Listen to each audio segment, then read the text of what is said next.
بحماك دمعي كم فاض الحزن ندى ومداد أفقي كم أباح النجم سنا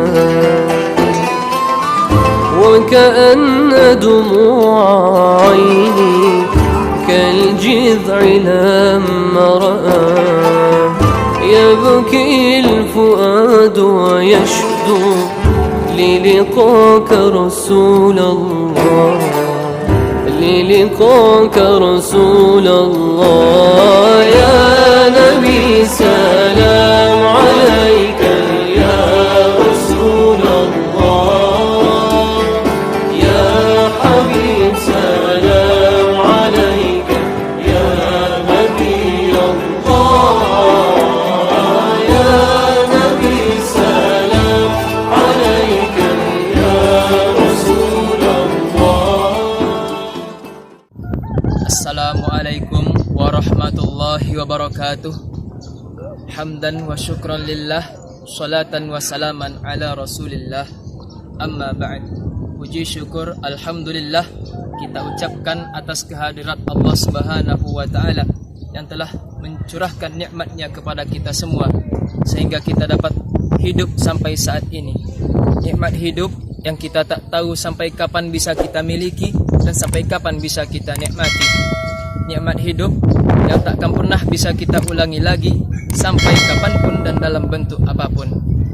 Kemudian salawat dan salam semoga senantiasa terucap dari lisan kita ini buat baginda Rasulullah sallallahu alaihi wasallam dengan ucapan Allahumma shalli ala sayyidina Muhammad wa ala ali sayyidina Muhammad.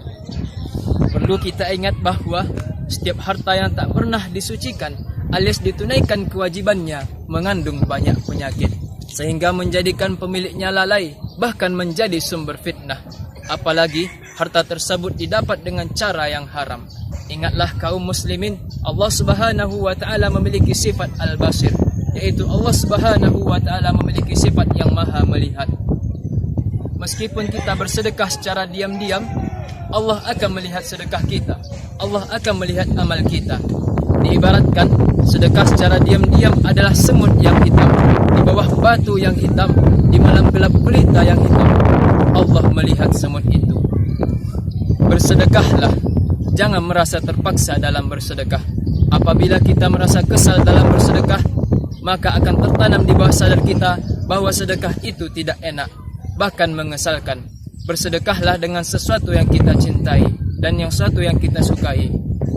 Allah Subhanahu wa taala berfirman di dalam salah satu ayat Al-Qur'an, "La tanalul birra", kamu tak akan memperoleh kebaikan, kamu tak akan mencapai suatu kebaikan hatta tunfiqu mimma tuhibbun, hingga kamu menginfakkan sebagian dari apa yang kamu sukai. Wa ma tunfiqu min syai'in fa innallaha bihi alim, dan apa-apa yang kamu infakkan sesungguhnya Allah mengetahui tentang hal itu. Diceritakan dalam sebuah hadis yang diriwayatkan oleh Imam Ahmad dan Tirmizi bahwa ketika Allah Subhanahu wa taala menciptakan bumi dalam keadaan bergoncang dengan tidak stabil, kemudian Allah Subhanahu wa taala menciptakan gunung sehingga gunung memberikan manfaat kepada bumi sehingga bumi menjadi tenang. Kemudian para malaikat terheran-heran dengan penciptaan gunung tersebut. Lalu para malaikat bertanya kepada Allah Subhanahu wa taala, "Ya Rabbi, adakah dalam ciptaanmu yang lebih hebat daripada gunung?" Allah Subhanahu wa taala menjawab, "Ada, yaitu besi." Kemudian para malaikat lagi bertanya lagi kepada Allah Subhanahu wa taala, "Ya Rabbi, adakah dalam ciptaanmu yang lebih hebat daripada besi?" Allah Subhanahu wa taala kembali menjawab, "Ada, yaitu api." Kemudian malaikat bertanya lagi kepada Allah Subhanahu wa taala, "Ya Rabbi, adakah dalam ciptaanmu yang lebih hebat, yang lebih dahsyat daripada api?" Allah Subhanahu wa taala menjawab, "Ada, yaitu air. Api sebesar apapun, api sedahsyat apapun akan padam dengan disiram dengan air."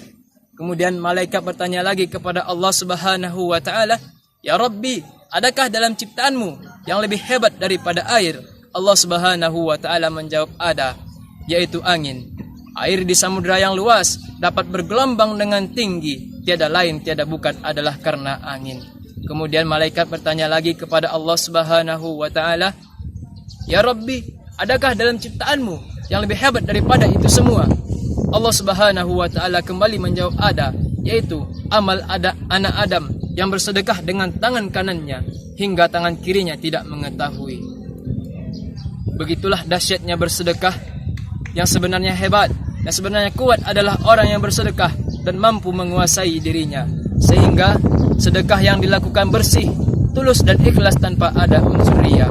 Masalul ladzina yunfikuna amwalahum fi sabilillah. Perumpamaan bagi orang yang bersedekah di jalan Allah, menginfakkan hartanya di jalan Allah untuk mencapai keridaan Allah Subhanahu wa taala, kamasali habbah, bagaikan sebuah biji, bagaikan sebuah benih, ambatat sab'a sanabil, yang menumbuhkan 7 buah tangkai, yang menumbuhkan 7 buah tumbuhan, fi kulli sumbulatin mi'atu habbah, dalam setiap tangkai, dalam setiap tumbuhan menumbuhkan 100 biji, menumbuhkan 100 benih.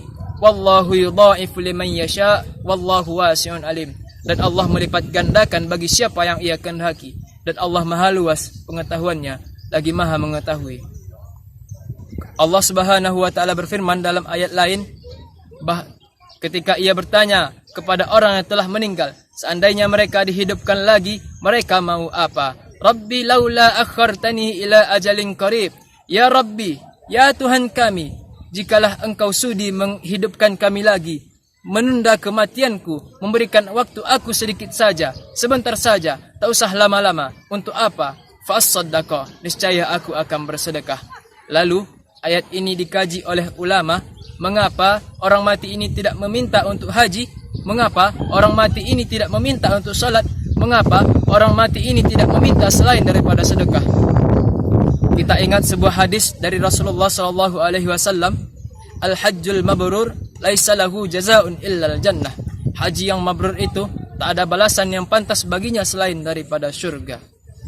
Balasan dari pahala haji sangatlah lama, yaitu syurga. Menunggu kematian, menunggu hari kiamat, menunggu hari kebangkitan, kemudian dihisap, kemudian ditimbang amalnya, melalui sirat, baru sampai ke dalam syurga. Prosesnya lama. Berbeda dengan sedekah, pahalanya langsung ditampakkan ketika di alam kubur.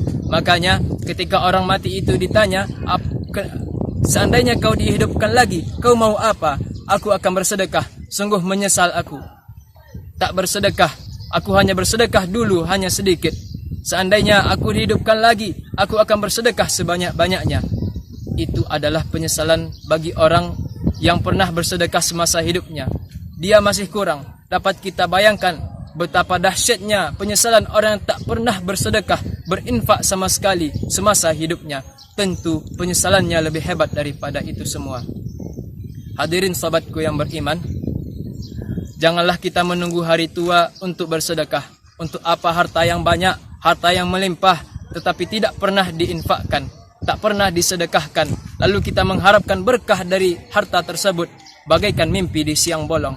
Angan-angannya hanyalah fata morgana. Yang kamu makan akan busuk, yang kamu pakai akan lapuk. Tetapi jika kamu sempat bersedekah, jika kamu sempat berinfak untuk membantu perkembangan agama Allah, itulah yang akan kau bawa. Itulah yang akan kau bawa dalam ketika menjumpai Allah Subhanahu wa taala. Billahi taufik wal hidayah. Assalamualaikum warahmatullahi wabarakatuh.